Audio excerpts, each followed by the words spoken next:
그 다음에 저기 추나추동에 샘플이 있었는데 그 샘플 예제를 한번 볼게요.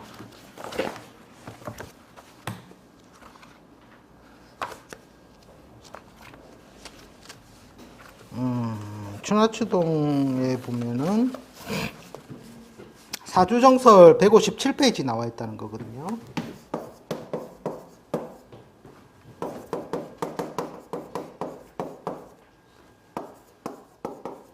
축의 신사 분명이고 대운이 갑인 을묘 병진 정사 오 기미 이렇게 되어 있어요. 이 설명은 다들 보면은 동남 화양 대운에 발복하였다. 발복을 했다는 거예요, 발복. 자, 이제 이 팔자를 딱 보셨을 때 느낌은 이제 봅시다. 뭐가 세 보입니까, 글자에? 모르겠다. 자, 맨 처음에 모르시면 그대로 한번 우리 그걸 한번 오행으로 옮겨보자는 거죠. 자, 임은 뭐가 되죠? 신은 금, 개는 수, 축은 맞습니까? 대답을 안 하시네, 아무도. 자, 을은 토, 그 다음에 신은 화. 자, 제가 지지론 할 때 그 설명을 한번 드린 적이 있어요. 자축과 오미. 뭘부터 찾아라? 조우부터 찾아라. 실제로는 이 축 자체를 토로 보면 안 돼요. 자수의 여기가 많이 넘어와 있다고 보셔야 돼요. 자, 그러면 이제 한번 봅시다. 목이 몇 개입니까? 한 개 있죠? 아주 쉽게 갑니다, 지금. 화는 몇 개입니까? 한 개. 그죠? 못 찾으시겠습니까? 자, 그 다음에 토는요? 토는 일단은 모르겠는데 두 개. 원래 토는 아니지만. 그 다음에 금은요? 두 개죠, 두 개. 그 다음에 수는 두 개. 자, 여기서 보면 뭔가 기운이 세어 보이는 게 바로 보여야 돼요. 바로 보이십니까? 정말요? 춥다. 와, 정답입니다. 실제로 보면은 조부터 찾아야 되는데, 이 사라는 놈이 실제로는 천간으로 보면 병화지만, 얘 사박 운동 궤도상 어떻게 됩니까? 얘 합으로 묶여서 실제로는 금으로 많이 변색돼서 많이 놀 수 있겠죠. 그러니까 화로서의 기운이 그다지 활발하지 않다는 거예요. 활발하지 않다. 그러니까 쉽게 말해서 뭔가 이게 추우니까 따뜻함이 조절되어야 좋겠다라는 게 나오죠. 좋겠다. 그 다음에 이제 중요한 게 이게 얘가 누굽니까? 음간이잖아요. 음간. 음간이 짝을 짓는단 말이에요. 신과도 짝을 지을 수 있고, 자, 축과도 짝을 지을 수가 있겠죠. 남자 팔자에서 제가 뭐부터 찾아라? 첫 번째, 재를 찾아라. 자, 그 재를 찾는데 축으로 얼어붙어 있더라. 그죠? 두 번째, 관을 찾으라고 했어요. 그죠? 관은 이 신도 있고 천간에 신도 있단 말이에요. 근데 왜 이 사람이 관을 못 쓰냐면 운이 어떻게 됩니까? 운이. 요 관을 경은 요소부터 가능을 하겠죠. 지지신금. 근데 천간신금은 어떻게 됩니까? 다 부서져 있죠. 쓰기 힘들겠죠.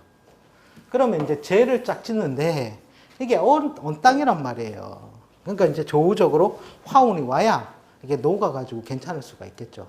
그 다음에 제가 또 뭡니까? 을목은 생목이란 말이에요. 축월의 을목. 자, 추울 때, 이 제가 을목을 뭐로 비유를 했습니까? 그냥 막, 나무라고 하는데, 실제로는 풀로 생각을 했잖아요. 추거리면 춥다, 덥다, 굉장히 추울 때잖아요. 그때 풀은 어떤 모양새로 있다는 거예요? 나무도 말라 비틀어져 있는데, 그죠? 풀이 살아있겠습니까, 온전히? 힘이 없죠, 힘이. 짝질 힘이. 그런데 이 을목이 봄을 만나면 어떻게 돼요? 자기 기운을 넓게 펼칠 수가 있겠죠. 짝을 짓는단 말이에요, 힘이 있어서. 그러니까 요음부터 발복이 가능했다라는 거죠. 근데 쟤는 봄에 그렇게 힘을 못 쓰지 않습니까? 쟤는 그렇게 힘을 못 쓰지 않습니까? 그렇죠. 축도는 토가 아니라서 힘은 못 쓰는데, 그래도 아까서 제가 말씀드렸죠. 양가는 한계, 짝짓는 건 끝까지 끌고 가려는 투쟁력으로 가고, 음가는 내가 짝질 수 있는 건 어떻게 하겠다? 넓게 펼쳐지니까 다 땡겨 와버린다는 거예요. 그러니까 발복이 가능하다라는 거죠. 실제로는 그 얘기거든요. 그럼 만약에 이걸 유년적으로 우리가 해석을 한번 해보자는 거죠. 유년. 자, 요 앞에 축년이 있었겠죠? 맞습니까? 개축년부터 시작하는데, 자, 이 축에 뭐가 입고되죠? 야가 입고되죠? 그러면 관을 쓸 수 있겠습니까? 없잖아요. 그러면 이 사람이 뭐 하겠다? 분리, 독립. 근데 이 사람이 뭐를 해야 성공하겠습니까?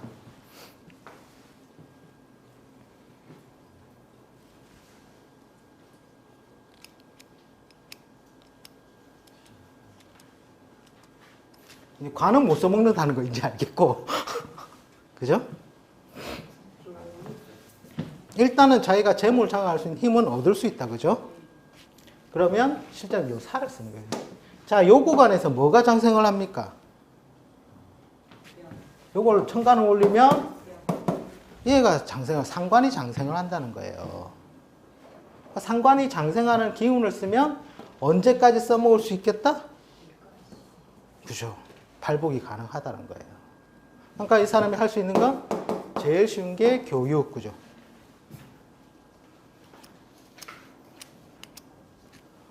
그걸 쓰면 이 사람은 돼요. 근데 만약에 내가 쟤만 쓰겠다 했을 때는 안 된다는 거죠. 그러니까 실제로는 운에서도 만약에 이게 사가 아니라 오라면 어떻게 되겠다? 안 된다라는 거예요. 팔자가 보이십니까?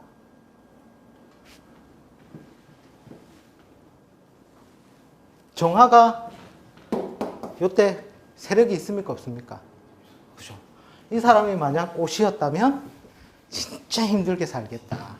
예. 그나마 사시였으니까 이 사람은 교육이라든지 뭐 프랜차이즈, 뭐 기호식품이라든지 아니면 기술성을 가미된 뭐 제조 생산이라든지 이런 쪽에 인연을 하면 이 사람은 쭉 잘 나간다는 거예요. 감이 오십니까?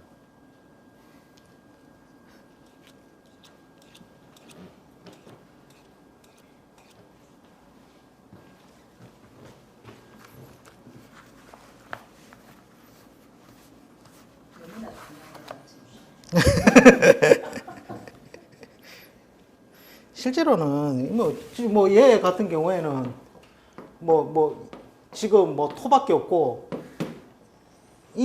얘가 오행대세가 강합니까? 예? 오행적으로 뭐 수생목 한다 하는데 이 을목은 거기에서 오히려 세력이 꺾여버린다는 거예요. 가장 작은 모양새로. 그걸 어떻게 수생목 이 오행으로 다 다룰 수 있냐는 거예요, 이 학문을.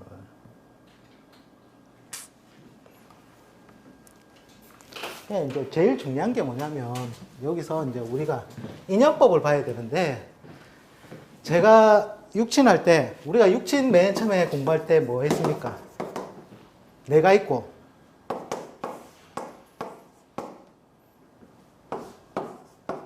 인성이 있고 관성이 있고, 그죠? 그럼 관리자 성공이죠. 그 다음에 식신이 있고 재성이 있고, 이건 사업적인 성공이잖아요. 근데 여기서 관찰해야 될 게 제가 재를 봤으면 무엇을 찾아라 했습니까? 인성을 찾아라고 했죠. 인성. 그래야지 재물을 묶어주는 수단이 되니. 거기까지는 한다고. 왜? 재와 인수도 실제로는 짝이란 말이에요. 즉 나와 재나 관도 음양의 짝이라는 거예요. 내가 음이라면 얘가 양이 될 것이고 내가 양이라면 얘가 음이 된다는 거예요. 이렇게 짝을 맞춰주면 즉 뭐, 생명력을 얻습니까? 못 얻습니까? 얻게 된다는 거예요. 그러면 이 재를 보존하려면 얘한테 맞는 짝이 있어야 된다는 거예요. 그 짝이 뭐냐? 인성이라고 했잖아요. 여기까지는 다 끄떡끄떡. 그죠? 그런데 인성을 봤을 때 이걸 좀 더 논리를 확장한다면 인성을 보면 재가 있는지를 관찰해야 된다는 거예요.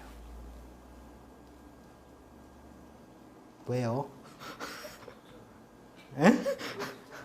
짝인데 얘는 그래 재물을 묶어두는 수단 문서로서 거기까지는 확정이 됐다. 그러면 인성은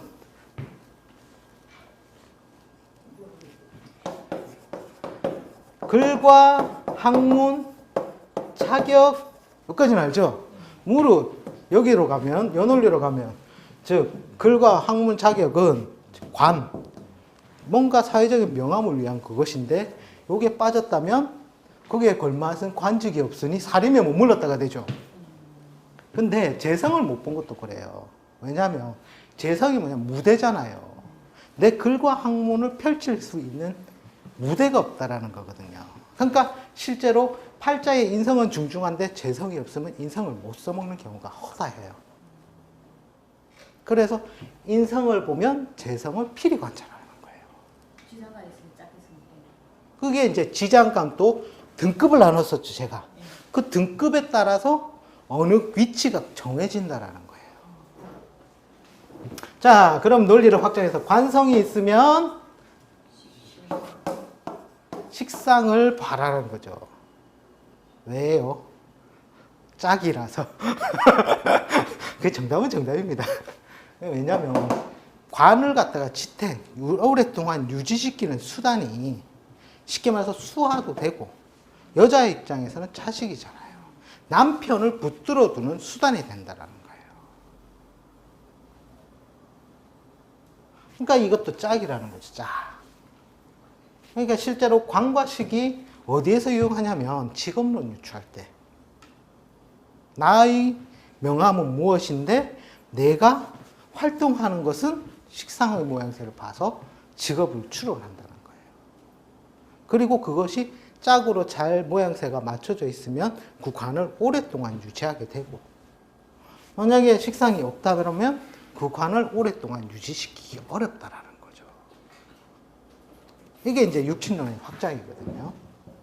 여기에서 육친론의 확장이 조금 더 디테일하게 들어가면 연월일시에 어느 육친이 존재했을 때 무엇을 하더라. 이게 육친론의 확장이란 말이에요. 근데 보통 육친을 하면은 난 다 배웠다. 나를 생하고, 나를 낳아주고, 나와 똑같고, 내가 극하고, 나를 내가 극하고, 나를 극을 하는 자.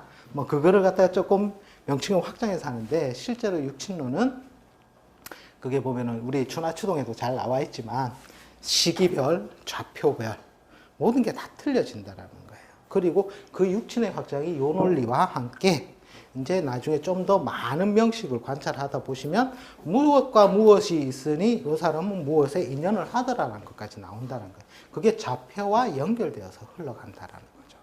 일단 오늘은 육친론 강의가 아니니까 여기까지 일단 관이 있으면 식을 봐야 된다. 특히 여자 팔자에 식상이 있으면 관성. 그죠? 여자 팔자는 관부터 찾으라 했잖아요. 그 다음 식신을 찾으라 했잖아요. 다 재인, 처자의 인연으로 간다는 거죠. 그게 어디서 나왔더라? 짝에서 나왔더라.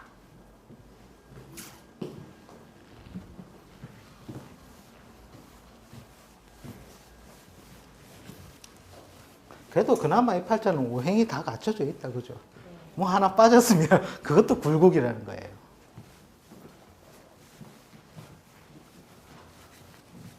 팔자풀이 어렵습니까? 어렵다. 아무도 답변이 없는 거 보니 어렵다.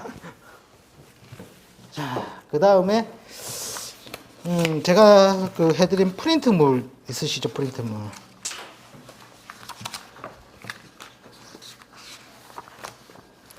실제로 제가 여러 번 강조해 드리는 건데 이거를 우리가 사주 명식, 우리 명식을 출력하셔가지고 보는데 그치면 안 돼요. 일일이 자기가 쉽게 말해서 맨 뒤에 보면 제가 빈 공란을 만들었어요. 빈 공란. 여기에다가 적어 보셔야 돼요. 적어 보셔야 돼요.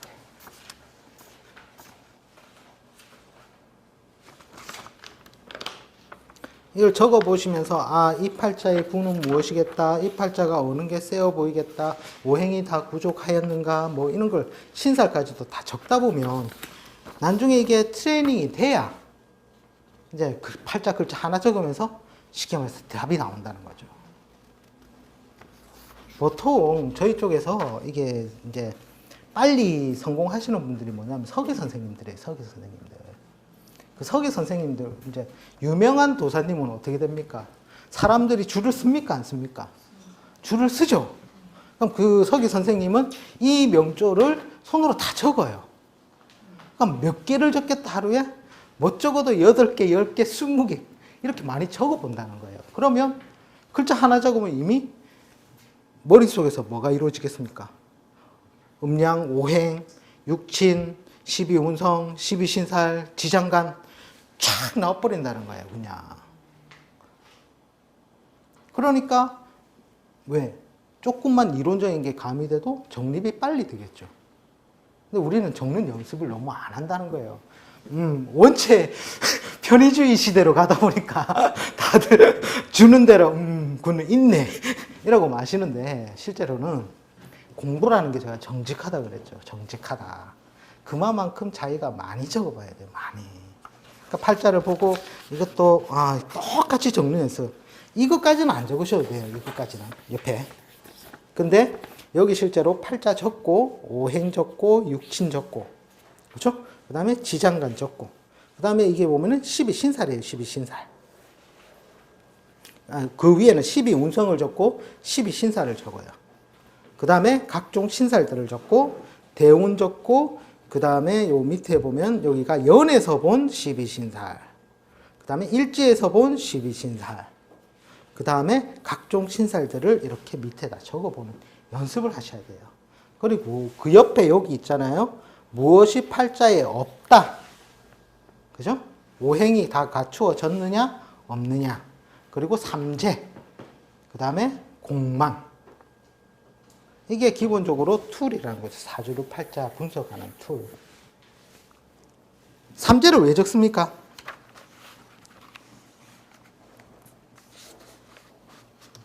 십이운성하다 갑자기 왜 그 얘기를 해? 실제로 삼재가 병지, 사지, 묘지가 삼재예요. 보통 여기에서 나온 거는 띠에 관한 삼재만 나오거든요. 띠에 관한 삼재. 실제로는 삼재를 관찰했을 때 띠에 관한 삼재도 보지만 더 유심히 관찰해야 될 삼재가 뭐냐 하면 바로 재와 관의 삼재예요. 자, 이제 우리가 12운성 배웠죠? 삼재, 역마, 육해살. 그죠? 그 다음에 그러니까 병사묘지가 삼재잖아요. 병사묘. 병사묘지에 든다면 내 만약에 관직이 병사묘에 든다면 어떻게 되겠습니까? 뭔가 조정, 불안, 동요 저쪽에서 다른 기울이 몰려있는 내가 어쩔 수 없이 움직여야 되는 상황에 도래를 하게 된다는 거죠. 그러면 내가 살아갈 수 있는 것은 남자인 경우 첫 번째 재라고 했고 두 번째 관이라 했단 말이에요. 그러면 관이 삼재에 든다면은 내 조직의 명함에 불안 동요가 오니까 어쩔 수 없이 옮겨야 되니까 내 삶이 어떻겠다? 뭔가 변동, 변화가 많겠죠. 만약에 내가 유통만 하는 사람이다. 그럼 재의 삼재를 보면 어떻게 됩니까? 바로 그 사람이 안 좋을 시점이 바로 예견이 된다는 거예요. 그래서 띠에서 삼재만을 보는 것이 절대 아니다. 항상 재와 관의 삼재를 우선시해서 찾아보라.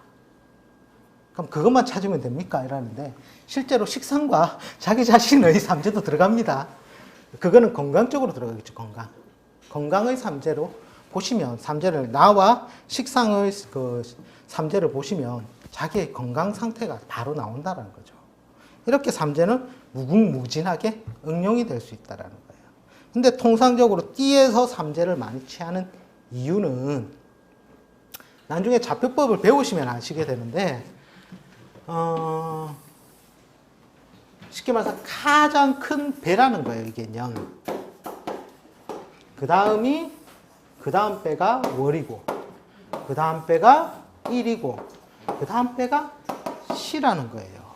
그러니까 삼재에 든다는 건 가장 큰 토대가 흔들린다는 거잖아요. 그렇기 때문에 가장 큰 환경이 나한테 불리하게 작동을 한다라는 뜻이거든요. 그래서 연을 보는데 요거 이전에 재와 관도 삼재 찾는 연습을 꼭 하시라는 겁니다.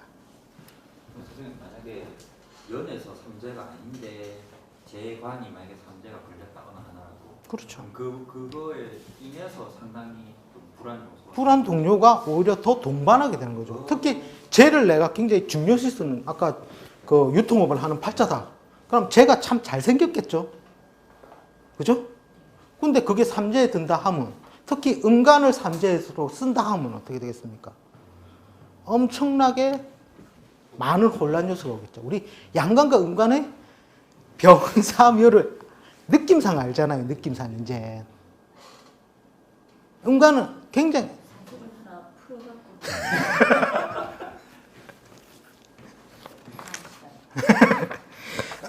그런 식으로 양간에서 세병사로 가는 모습과 음간의 세병사의 모습은 틀리다라고 했어요. 그죠? 실제로 양간은 사가 굉장히 위축이 확 되거든요. 근데 음간은 어떻게 됩니까? 쇠부터 바로 위축이 팍 들어가 버린다라는 거예요. 그러니까 삼재의 역할도 굉장히 크다는 거죠. 그 다음에 공망이라는 신살, 이것도 굉장히 많이 쓰죠. 공망이 제일 매너 없는 신살입니다. 어디든지 끝까지 따라 붙는다. 참고로 제 팔자에도 공망이 있습니다. 그래도 요즘엔 시대가 인터넷 시대라서 그나마 그걸로 좀 많이 그래도 좀 저 같은 경우는 시공망이거든요. 이제 시공망이 좀 안 좋은 경우가 많아요. 즉 이제 노후에 외롭죠. 말년의 삶이 굉장히 외롭죠. 공부하고 계시겠죠. 보사로 가는 길은 그러니까 이 팔자에 딱 보고